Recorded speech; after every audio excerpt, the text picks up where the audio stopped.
तो हम तो भारतीय जनता पार्टी से केवल यह सवाल पूछना चाहते हैं, शराबबंदी के पक्ष में या विरोध में? पक्ष में है तो भाजपा शासित प्रदेश में शराबबंदी क्यों नहीं लागू हुआ? 2017 से लेकर के तबला मृदंग बजा रहे थे, राम नाम का धुनी कर रहे थे। क्या सरकार में बैठ के राज्य मंत्री को कोई काम नहीं रहता है मोदी जी के मंत्रिमंडल में?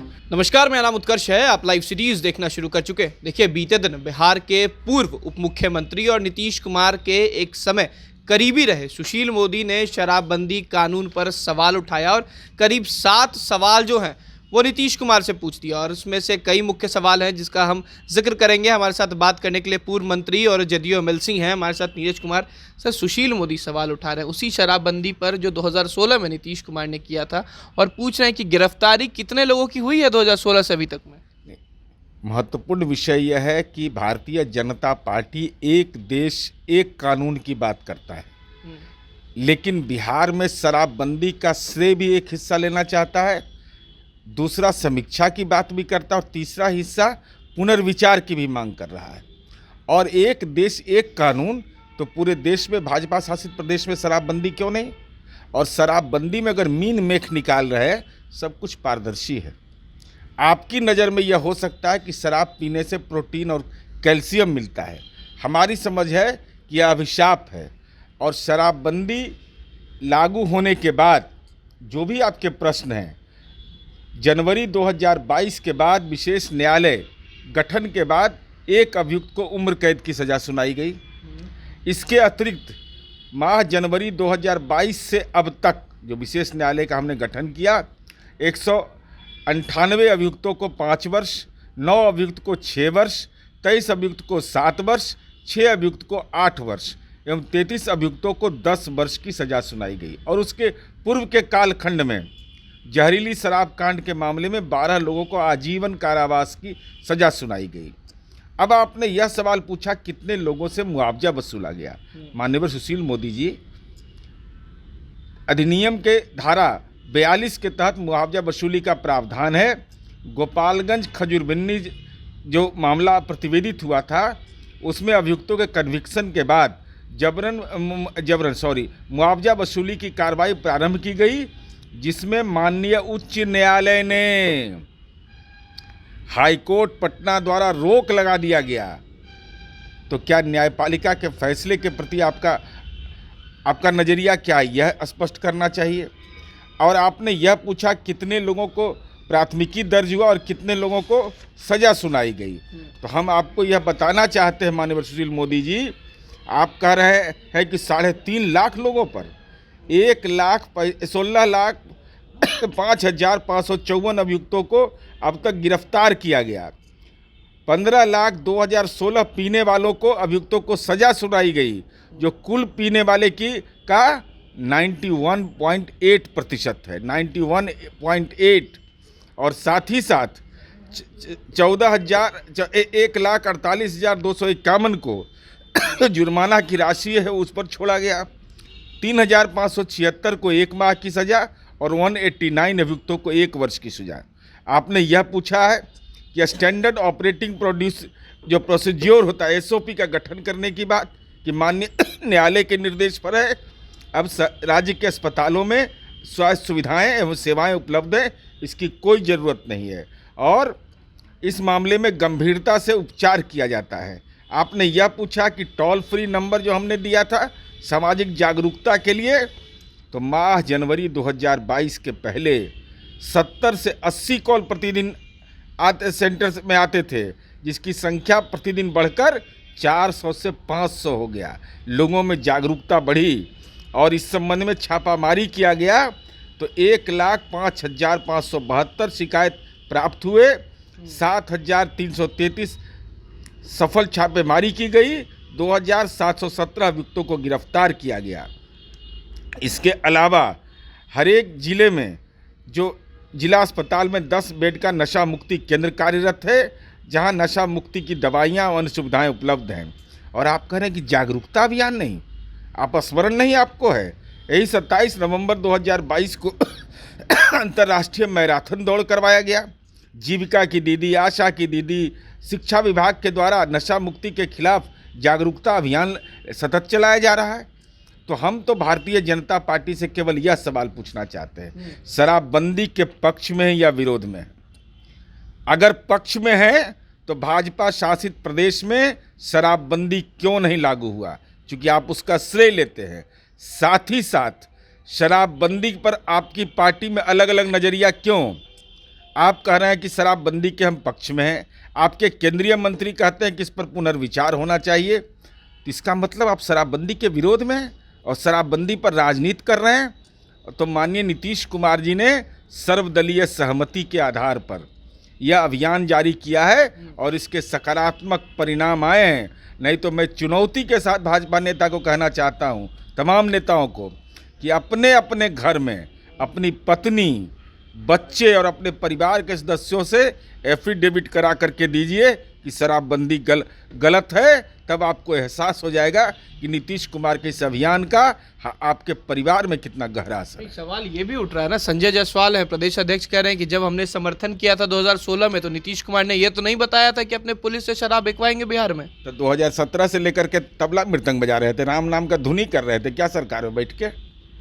इसी सरकार में शामिल थे ना। माननीय संजय जायसवाल जी तो तबला उबला नहीं बजाते हैं, राम धुनी में नहीं रहते हैं, सीताराम सीताराम नहीं है बोलते हैं। तो आप जो कर रहे थे, सरकार में शामिल थे, तो पुलिस का काम क्या है? क्या पुलिस का काम गवर्नेंस का नहीं? उनको स्मरण नहीं है कि हम लोगों ने पुलिस के माध्यम से समाज के गरीब तबके के बच्चे जो विद्यालय नहीं जाते थे उनको पहुंचाने का काम पुलिस ने किया है? नहीं, वो तो कह रहे हैं कि आपके महागठबंधन के तमाम नेताओं का खून का जांच करा लेना चाहिए, पता चल जाएगा कितने लोग शराब पीते हैं। ये स्तर अगर आपका है मान्यवर संजय जायसवाल जी, तो मैं नाम नहीं लेना चाहता हूँ, आपके दल के एमएलसी पर कार्रवाई उसके घेरे में आ गए ना। पार्टी ने कार्रवाई किया, पार्टी को कार्रवाई करना चाहिए कि अगर हम मानक नहीं बनेंगे तो कौन मानक बनेगा क्या? तो भाजपा को यह स्पष्ट करना चाहिए ना कि चरित्र, संस्कार सब कुछ मिलता है शराब पीने से। राष्ट्र निर्माण के लिए आवश्यक है यह। अगर यह आवश्यक है तो देश के भाजपा शासित प्रदेशों में अब तक क्यों नहीं लागू कर रहे हैं? इसका जवाब दीजिए ना। अगर लगता है कि शराबबंदी सही है जो आप कहते हैं, तो देश के भाजपा शासित प्रदेश में अब तक शराबबंदी के संबंध में कोई फैसला नहीं लिया गया। जब एक देश एक कानून, तो गुजरात में तो 5 दशक से शराबबंदी लागू है। और भारतीय जनता पार्टी को यह स्पष्ट करना चाहिए कि देश में सबसे ज़्यादा क्या हालात हैं। इसको बोलने में लज्जा महसूस होता है भाजपा नेताओं को। कर्नाटका के अंदर में, उड़ीसा के उत्तर प्रदेश में, असम में, ऐसे राज्यों में वैसी घटनाएं हुई हैं। और अन्य राज्यों में जहां शराबबंदी नहीं है वहां भी जहरीली शराब में कितने बड़े बड़े कांड हो गए। तो वहां आपकी जुबान नहीं खुलती है। ये किस तरीके का बयान है जो नीतीश कुमार कह रहे हैं कि शराब पियोगे तो मरोगे ही?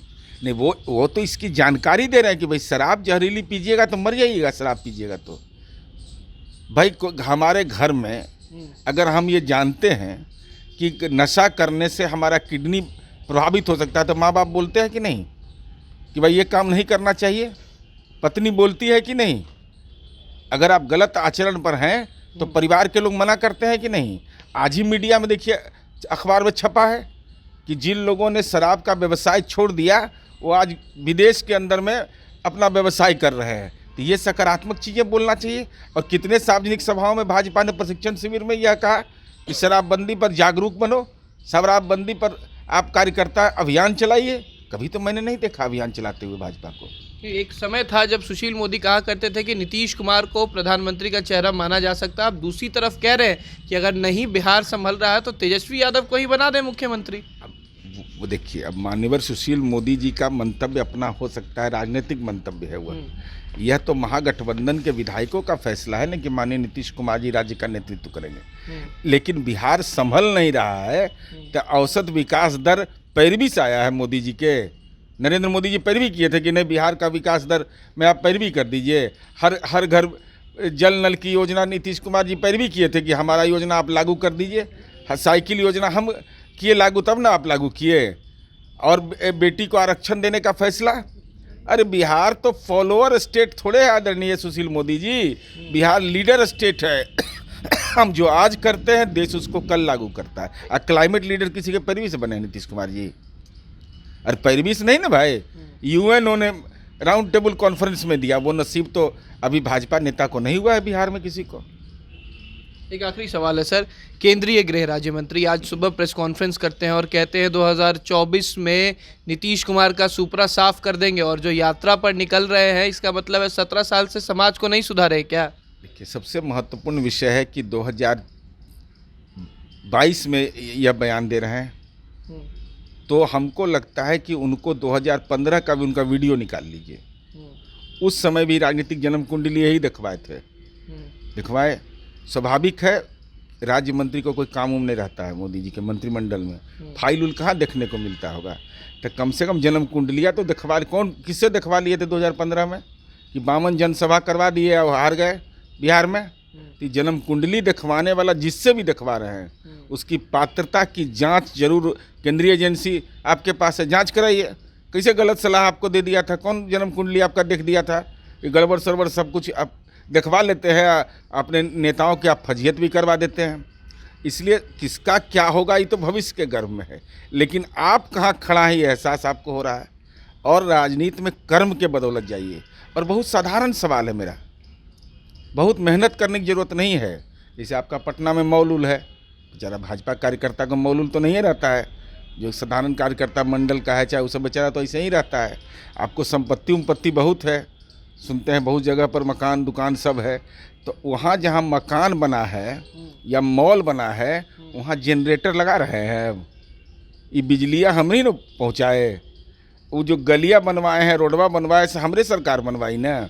आप केंद्रीय सरकार की कौन कौन सी योजना अपने गृह प्रखंड में या अपने गृह पंचायत में या गृह वार्ड में कौन कौन योजना आप क्रियान्वित करवाए हैं, ये वहाँ की जनता को बताइए।